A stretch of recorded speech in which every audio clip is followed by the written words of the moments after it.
Welcome to the Nagrik Podcast with Hari. US, as the global superpower or whatnot. So we've seen Donald Trump has kind of entered the White House. We are seeing that AI race is consistently getting heated up. China is developing or moving ahead in this entire race, and even as India and China they start to develop even more as India moves on to a $10 trillion economy. We'll see all of these things getting even accelerated as in a way the demand for energy, right? So in all of these things, from a political standpoint and from the technology that's brewing up, which is AI, we see that energy is going to become even more critical.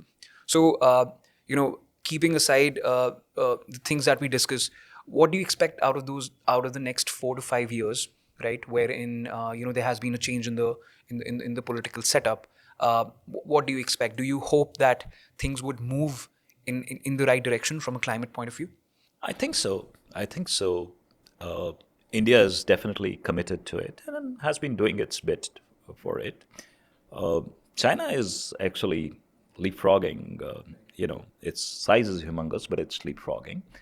Uh, and in all honesty, most of the research and development related to, you know, reining in climate change is happening in the US. So all are contributing.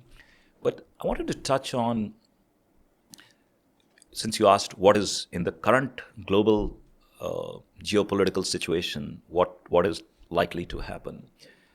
Uh, I think in this fragile geopolitical this thing, for every country, energy security becomes very critical. It does for India, I'm sure for US and for China as well. Just to speak about India, right? If you look at our energy mix today, right? Probably, I don't have the correct figures, but I would guess 75% of our energy probably comes from thermal sources, right? Uh, Around 20% comes from renewables, right? Um, but for India, our primary source of energy is coal, right? Therefore, we cannot really so quickly give it up from an energy security perspective because the 20% of solar and wind, most of the infrastructure equipment is imported, right? So tomorrow something happens geopolitically, what are we going to do? So we have to be very careful about that. Now we need to make it clean. I'm not saying that, yeah, India, yeah, go, only for. We have to make it clean. We have to make sure that, it is not as polluting. Do whatever needs to be done. I think we are kind of moving in that direction. But you can't say, okay, put a stop to coal tomorrow, right? That may not be a sensible thing to do, right? From a geopolitical energy security point of view, right? Similarly, when it comes to renewable solar and all, uh, I think our focus needs to be on, or whatever other technology, whether it's nuclear fusion, we need to start participating in research programs in this. Make sure that we are at the cutting edge, because if you really see the next 30, 40, 50 years, I think the hotbed for growth should be India, right? Globally.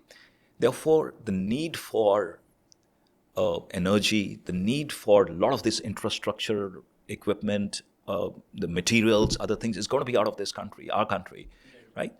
And we must kind of foresee that and sense that if we need so much of, we are going to have so much of growth and need so much of material and technology, we must start producing it, developing it here, whether it's in terms of R&D or production and then final usage, and then use it as a hub to export it and improve our dominance in the world.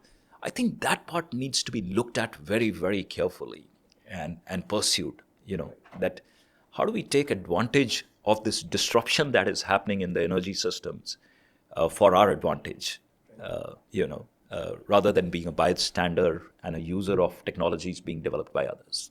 Whenever some sort of a disruption is happening, right? And pretty much disruption is happening all across the board, from energy systems to, let's say, new energy technologies, right? And if we Best time for innovation. right, and if exactly, and given that India will need all of these things even more so over the next 2-3 decades, it becomes a very strong imperative for everyone in the country to kind of marshal the resources and start moving in this direction even more, right? So no, I think that's a very strong I think ending note before we move into the last section of our discussion, which is we call it no asterisk, which is a quick rapid fire round. The first question is the one thing India is doing better than the West in climate action. The transition to renewable energy. One underreported climate issue in India. It could be our methane leakages. Let's say if climate, global warming were to take place, which area in India will be the worst affected? I think the Indo-Gangetic belt, right from Punjab down to almost Assam. Okay, interesting. Due to severe heating. I think also the melting of the glaciers, the heat wave belt, and this is also the agricultural belt. A lot of our people's livelihoods depend upon agriculture there. So if there is an impact of climate change, their livelihoods will get impacted as well. Is banning plastic straws really making an impact? Very, very minuscule. Who's the biggest climate hypocrite? Corporations, politicians, or celebrities?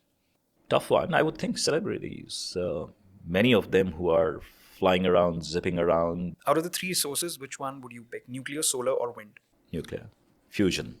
Nuclear fusion. Okay, something which is still in development. What's the one inconvenient truth about climate change that people refuse to accept?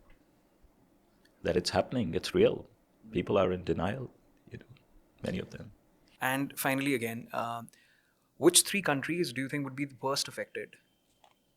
Not areas in, let's say, India, but which three countries would be worst affected by climate? It'll be the island states in the Polynesian belt. There's one country called Kiribati, which has a population of 34,000. I'm told they will probably be the first ones to go down. And a couple of years back, they bought 20 square kilometers of land in Fiji just to rehabilitate their population.